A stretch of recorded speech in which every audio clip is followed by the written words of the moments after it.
요한복음 6장에서 길게 예수님의 말씀을 우리가 살펴보았습니다.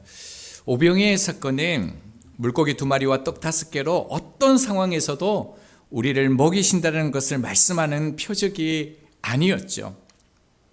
질량 보존의 법칙이 무너진 사건이 오병이어의 표적이었습니다. 무리를 거르신 사건은 무엇입니까? 공간의 법칙이 무너진 표적이었습니다. 이것을 우리 가운데 상징하는 것이 무엇입니까? 예수님 안에서 새 창조가 시작됐다는 것을 선언하시는 것입니다. 예수님께서는 자신이 생명의 떡이다라고 말씀하셨습니다. 십자가 위에서 내가 너희를 위하여 살을 찢고 피를 흘릴 것인데 그것을 먹고 마시는 자는 영생을 얻고 나도 내 안에 거하겠다라고 말씀하셨습니다. 그러나 제자들과 또 무리들은 이 예수님의 말씀을 이해하지 못했고요. 예수님을 떠나 다시는 예수와 함께 하지 않았다라고 말씀하고 있습니다. 자, 그 후에 일어나는 사건인데요. 1절 말씀에 보면 그 후에라는 말로 시작되어집니다. 3장 22절 그리고 5장 1절 6장 1절에도 그 후에라는 말씀이 계속 쓰여지고 있습니다. 새로운 사건이 등장할 때 그 후에라는 말을 씁니다. 자, 그러니까 이제 새로운 사건이 일어나는데요. 예수님은 12제자만 데리고 갈릴리 지역을 다니셨다라고 말씀합니다. 본문을 보면 두 지역이 언급되어지고 있는데요. 갈릴리에 다니시고라고 얘기합니다. 예수님의 공생의 사역 가운데 약 한 70%요? 3분의 2 정도 사역하셨던 곳이 이 갈릴리입니다. 그리고 유대에는 다니려 아니하심이라고 얘기하고 있는데 여기에서 유대는요, 예루살렘 성전이 있는 것을 말합니다. 자, 유대인들이 예수님을 지금 죽이려 합니다. 그 이유가 무엇입니까? 요한복음 5장 18절에서 저희가 보았는데요. 안식일에 38년 된 병자를 고치신 것, 그리고요, 하나님을 자신의 아버지라고 하신 일 때문이죠. 즉 자기를 하나님과 동등됨을 대해서 말씀하셨을 때 유대인들이 예수님을 죽이려 했습니다. 그런데 오병이의 표적 이후에 어떤 일이 일어납니까? 더 수많은 무리들, 더 수많은 사람들이 예수 그리스도를 알게 되고 그의 영향력이 커져갔던 것입니다. 자, 그러자 유대인들의 적대감이 극에 달해서 죽이고자 찾고 있었습니다. 근데 예수님이 어떻게 했다고요? 유대로 가지 않았다라는 겁니다. 여러분, 예수님이 두려워서 가지 않았습니까? 그랬다라면요, 십자가의 고난도 피하셨을 것입니다. 예수님께서 유대에 가지 않으셨던 이유는요, 하나님의 때가 되어지지 아니했기 때문입니다. 자, 2절입니다. 유대인의 명절인 초막절이 가까운지라. 6장에는 어떤 명절이 있었습니까? 유월절이 있었죠. 자, 7장이 되니까는 초막절이 강조되어집니다. 이제 시기를 보면요, 오병이어의 그 표적 이후에 약 6개월 정도의 시간이 흘렀다라는 것을 알 수가 있습니다. 이스라엘에는 3대 절기가 있는데요. 유월절, 오순절, 그리고 초막절이 있습니다. 초막절은 출애굽한 이스라엘 백성들이 40년 동안 광야의 생활 가운데서 하나님께서 인도하시고 보호하신 그 은혜에 대해서 기념하면서 감사하는 절기입니다. 초막절이라는 이 뜻이요, 텐트와 세우다라는 뜻이 합쳐졌습니다. 그래서 그 유대인의 히브리 종교력으로요, 7월 15일부터 일주일 동안 유대인들은 실제로요, 이런 오두막 같은 거, 텐트를 짓고요, 그 속에서 가족들이 일주일을 보내게 되어집니다. 우리 양력으로는 9월 말에서 10월 초가 되는데요. 이때는 농사철이 끝나고 나서 수확하는 시기이죠. 그래서 수장절이라고도 부르기도 합니다. 우리는 초막절, 수장절 이렇게 안 지내고 또 뭐라고 보냅니까? 추수감사절로 보내는 게 이 초막절입니다. 출애굽기 23장 17절에는요, 하나님께서 이 초막절을 이렇게 보내라고 말씀해 주셨습니다. 내 모든 남자는 매년 3번씩 주 여호와께 보일지니라. 초막절 그리고 오순절, 유월절 모든 명절 때마다 반드시 남자는요 의무적으로 성전에 나가서 예배를 드려야 했습니다. 자, 이때 어떤 사건이 일어납니까? 3절을 보면요, 예수님의 형제들이요 갑자기 찾아옵니다. 예수님의 형제들이 찾아온 것은 오늘 사건만이 아니라 마가복음 3장 32절에 보면 예수님께서 가버나움에서 사역하실 때도 찾아오셨습니다. 이렇게 말씀합니다. 마가복음 3장 32절입니다. 무리가 예수를 둘러 앉았다가 여짜오되 보소서 당신의 어머니와 동생들과 누이들이 밖에서 찾나이다 라고 얘기하고 있습니다. 왜 예수님을 찾아왔을까요? 무리들이요 예수님을 향해서 그때 뭐라고 얘기했냐면요, 귀신에 들렸다, 미쳤다라고 얘기했습니다. 그래서 형제들이 예수님을 데려가기 위해서 그때 온 것입니다. 자, 그로부터 약 2년 정도 시간이 흘렀거든요. 다시 형제들이 찾아와서 예수님에게 얘기하는 겁니다. 자, 3절에 뭐라고 얘기합니까? 당신이 행하는 일을 제자들도 보게 여기를 떠나 유대로 가소서라고 얘기하고 있습니다. 갈릴리를 떠나라는 거예요. 그러면서 예루살렘 성전 유대죠? 올라가라라고 얘기합니다. 어떤 의미일까요? 자, 4절입니다. 같이 한번 읽겠습니다. 시작. 스스로 나타내기를 구하면서 묻혀서 일하는 사람이 없나니 이 일을 행하려 하거든 자신을 세상에 나타내소서 하니. 형제들이 왜 유대의 예루살렘 성전에 올라가라고 한지 보이십니까? 이 일은요 표적입니다. 지금 예수님께서 그 오병이어의 표적 이후에 자신을 생명의 떡이라고 한 후에 수많은 무리들이 지금 떠난 상황입니다. 그런데 지금 초막절이죠. 평소에는 그 예루살렘에 4만에서 6만 정도가 살아가고 있다고 합니다. 그런데 명절이 되어지면 정확한 추정치는 없습니다. 대략 수십만에서요 많으면 수백만까지의 사람들이 모여든다라고 얘기를 합니다. 그러니까 지금 절호의 기회라는 겁니다. 거기에 가서 예수님의 능력을 다시 한번 보여라는 것입니다. 그래서 떠나갔던 무리들이 다시 오게끔 예수님 당신의 능력을 보이십시오라고 지금 얘기하고 있는 것이죠. 여러분, 무리들요 그리고 제자들뿐만 아니라 지금 형제들까지 세상의 영광을 얻기 위한 목적으로 예수님을 따르고 있다라는 것을 알 수가 있습니다. 자, 5절에 이렇게 말씀하죠. 이는 그 형제들까지도 예수를 믿지 아니함이러라. 예수님의 가족들을 보면요 남자가 4명이시죠. 야고보, 요셉, 시몬, 유다가 있습니다. 그리고 누이들이라고 얘기했으니까 최소 2명 이상은 되어지겠죠. 그러니까 형제들이 아무리 작아도요 6명 이상이 있었습니다. 예수님의 형제들은요 분명히 예수님께서 능력이 있다라는 것을 알고 있었습니다. 그래서 예수님께 요구를 한 것이죠. 그런데 그 요구는요 사단의 요구와 똑같습니다. 마태복음 4장을 보면 예수님께서 성령에 이끌리셔서 광야에서 40일 동안 금식하면서 마귀에게 시험을 받는 장면이 나옵니다. 마태복음 4장 6절입니다. 이르되 네가 만일 하나님의 아들이거든 뛰어내리라.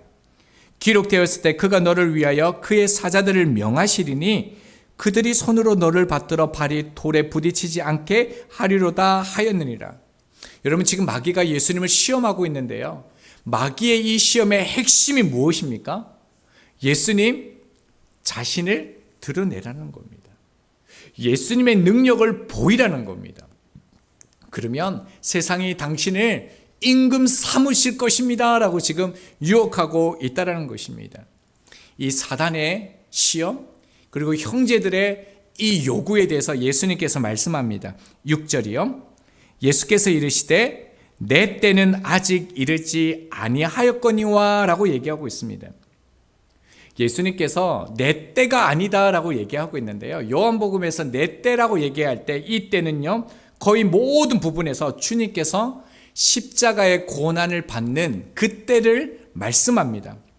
그러니까 뭐라고 지금 얘기하는 것입니까? 예수님은 자기의 뜻대로, 자기의 계획대로 움직이는 것이 아니라 하나님의 뜻을 따라서, 하나님의 이끄심을 따라서 움직인다라고 지금 얘기하는 것이죠. 그런데 형제들은 어떻습니까? 사람들은 어떻습니까? 뭐라고 얘기합니까? 너희 때는 늘 준비되어 있다라고 얘기하고 있습니다. 사람들은요, 자기의 욕구, 욕심대로 할 수 있는 때를 말하고 있다는 겁니다. 그러니까 인간들은 항상 자신의 욕심을 따라서요, 자기가 하고 싶은 일을 할 수 있다라고 주님께서 말씀하시는 것이죠. 자, 그래서 7절에 보면요, 세상이 너희를 미워하지 않는 이유에 대해서 말하고 있습니다. 왜 그렇습니까? 세상과 같은 방식으로 욕망으로 살기 때문에, 세상과 같은 욕심으로 살기 때문에 너희를 미워하지 않는다라고 얘기합니다. 그런데 예수님은 뭐라고 말씀하셨습니까? 세상은 악하다라고 얘기했습니다. 그래서 세상은 나를 미워한다라고 말하고 있죠. 자, 그러면서 형제들의 요구에 이렇게 말씀합니다. 8절입니다. 너희는 명절에 올라가라. 내 때가 아직 차지 못하였으니 나는 이 명절에 아직 올라가지 아니하노라. 너희는 명절을 따라 올라가라라고 말씀합니다. 예수님은 내 때가 차지 않았기 때문에 아직 올라가지 않겠다라고 말씀합니다. 그리고요, 9절 말씀에요, 이 말씀을 하시고 갈릴리에 머물러 계시니라. 계속적으로 예수님은 갈릴리에 머물러 계십니다. 여러분, 잠시요, 예수님께서 사랑하는 가족들을 만났을 때 이때 마음이 어떠했을 것 같습니까? 형제들은 예수님을 미쳤다고까지 생각했습니다. 그리고요, 예수님이 십자가에 달릴 때까지 예수님을 믿지 않았습니다. 여러분, 이것은 저에게도 큰 소망이 되어지고 위로가 되어집니다.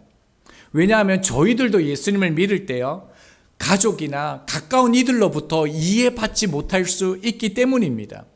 그럼에도 또요, 우리는 소망을 가질 수 있습니다. 왜 그렇습니까?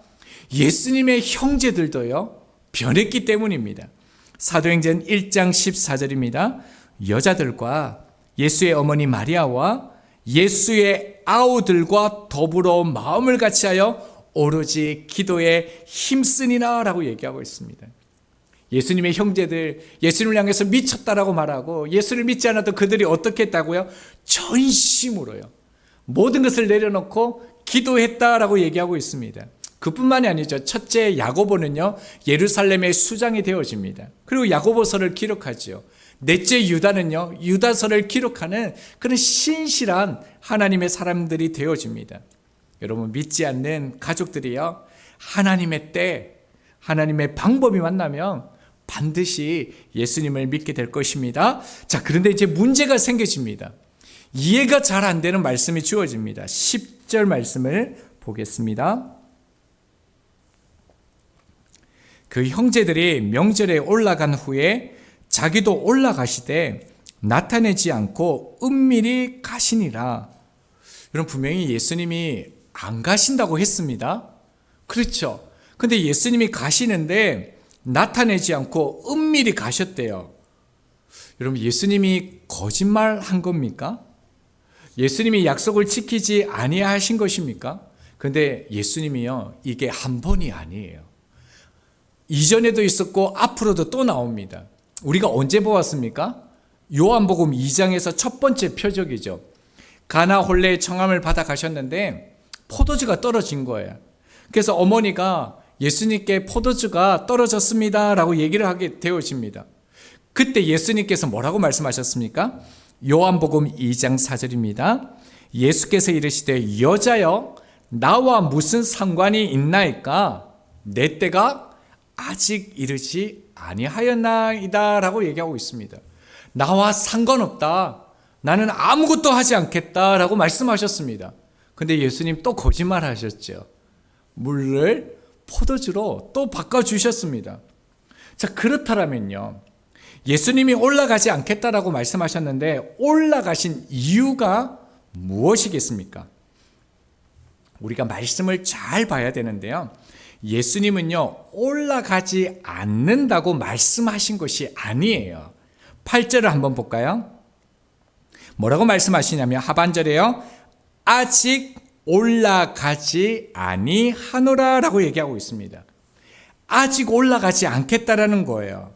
그러니까 예수님께서 올라가지 않겠다라는 것은요, 형제들이 원하는 방식으로 올라가지 않는다라는 것을 지금 분명하게 말씀하신다라는 것입니다. 그러니까 예수님께서 올라갈 때 자신의 이름을 알리기 위해서 나가지 않겠다라는 것입니다. 표적을 행하고 기적을 행하고 나의 능력, 사람들을 모으기 위해서 내가 올라가지 않겠다라는 것입니다.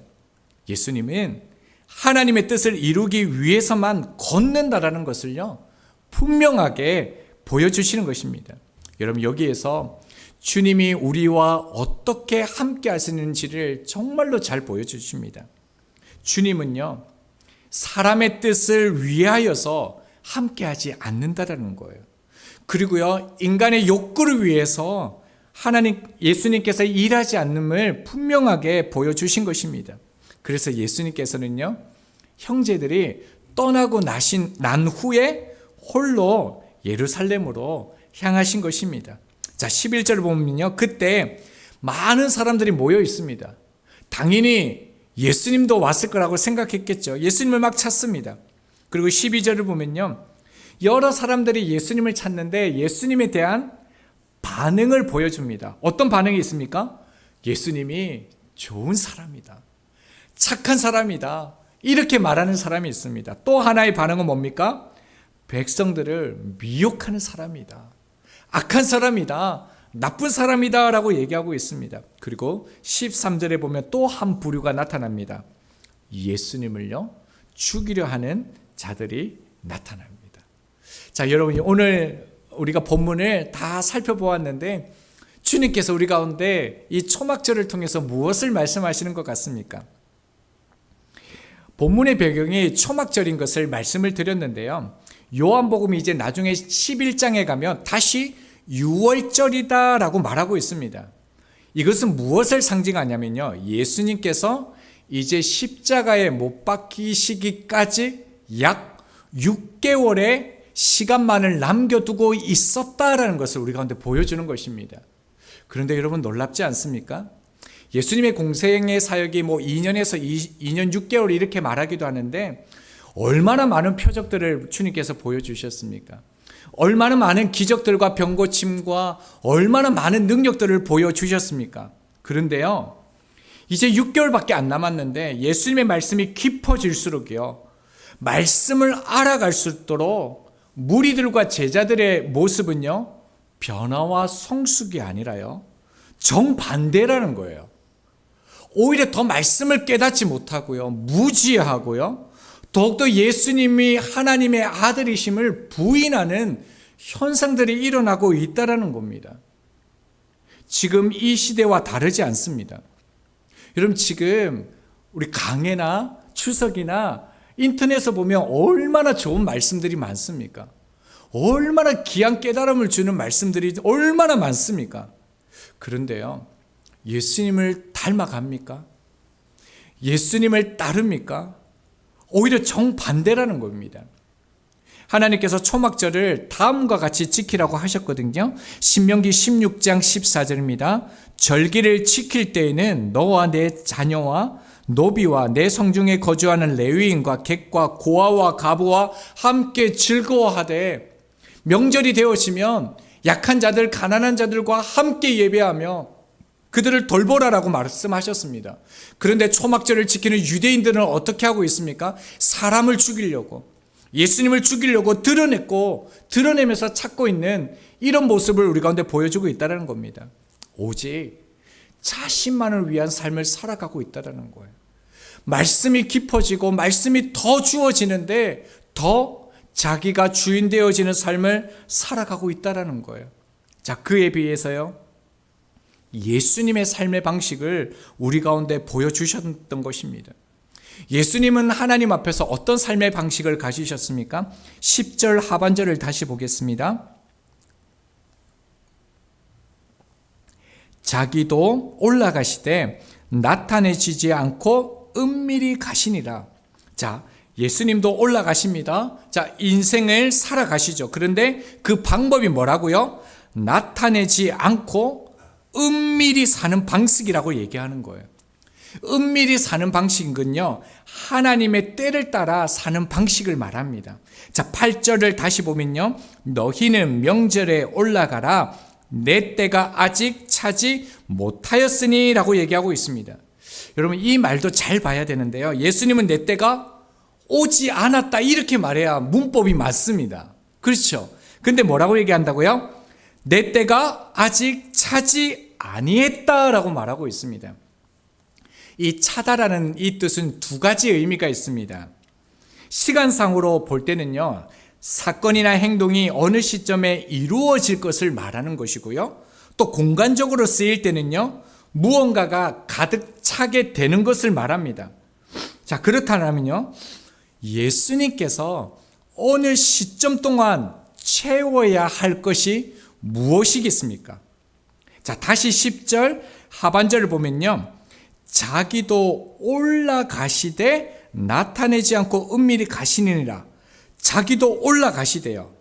그런데 또 이상한 건 뭐냐면요, 예루살렘은 갈릴리 남쪽에 있습니다. 그러니까 김해에서 부산은요, 내려간다라고 얘기해야 되겠죠. 김해에서는요. 그런데 예수님은 반대로 올라간다라고 얘기하고 있습니다. 예루살렘에 하나님의 성전이 있어서 높이는 뜻도 있겠지만요, 이 올라가다라는 단어가 중요합니다. 자, 이 올라가다라는 단어가 어디에 쓰여졌냐면요, 사도행전 1장 10절입니다. 올라가실 때에 제자들이 자세히 하늘을 쳐다보고 있는데 흰옷 입은 두 사람이 그들 곁에 서서, 이 올라가다는 말이 어디에 쓰인다고요? 십자가를 지시고 완성하시고 하나님께 올라가실 때를 뜻한다는 것입니다. 무엇을 말씀하십니까? 그러니까 요한은 의도적으로 지금 이 단어를 쓴 것이죠. 예수님은 남은 생애 동안, 예수님 6개월 사시는 그 인생 동안요, 하나님의 십자가를 채우겠다라는 그 삶을 살아가겠다라는 것을 암시적으로 우리 가운데 드러내고 있다는 것입니다. 여러분, 이것이요, 예수님의 하루하루, 예수님의 인생을 어떻게 살아가셨는지 예수님의 삶의 방식입니다. 저희 삶도 끝나지 않는 생애 동안요, 하나님의 뜻을 내 삶에 채우는 삶을 살아야 합니다. 우리 가운데요, 중요하지 않는 순간은 없습니다. 정말 매 순간 매 순간이 중요합니다. 어제 죽어갔던 이들이 그토록 바랬던 오늘이기도 하지만요, 오늘 우리 가운데 주어진 이 시간은 하나님의 뜻이 있는 인생이기 때문에 그렇습니다.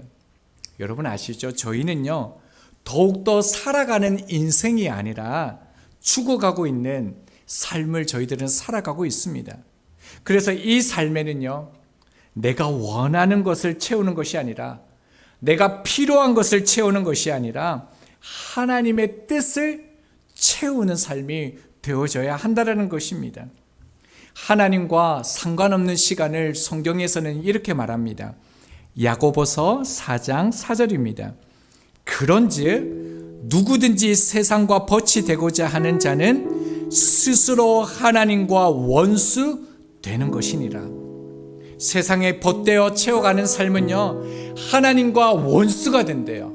하나님이 없는 시간, 주님을 바라보지 않는 시간, 뜻없이 보내는 시간, 내가 바라고 원하는 것을 향해서 살아가는 그 시간, 그것으로 나의 인생을 채우는 그 삶은요, 하나님과 원수가 되는 시간이라고 말씀합니다.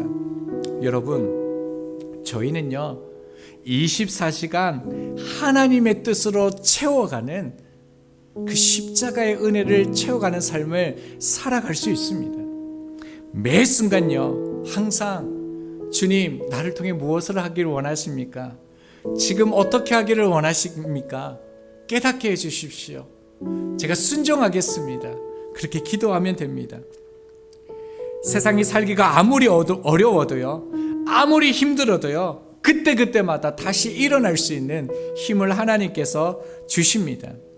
이렇게 24시간 모든 때를요 하나님의 뜻으로 채워가면요 그의 인생은요 아름다워집니다. 전도서 3장 11절입니다. 하나님이 모든 것을 지으시되 때를 따라 아름답게 하셨고, 여러분 아름답지 않는 시간은 없습니다. 모든 시간 어떤 상황이라도요 모든 때는 다 아름다운 시간입니다. 여러분 어떤 좋은 사람, 사랑하는 사람만 생각해도 내 삶에 기쁨이 넘치고 즐겁잖아요. 그런데 그 주님으로, 하나님으로, 하나님의 뜻으로 십자가로 24시간 내 삶을 채워가면 어떤 일이 일어나겠습니까? 그 삶은 행복합니다. 그 삶은 감사가 넘칠 수밖에 없습니다. 왜냐하면 그 삶이 천국의 삶, 영생의 삶이기 때문입니다. 우리에게 주어지는 24시간 그 언제라도 하나님의 뜻, 십자가의 은혜를 우리의 삶에 채워가는 저희들이 되기를 소망합니다.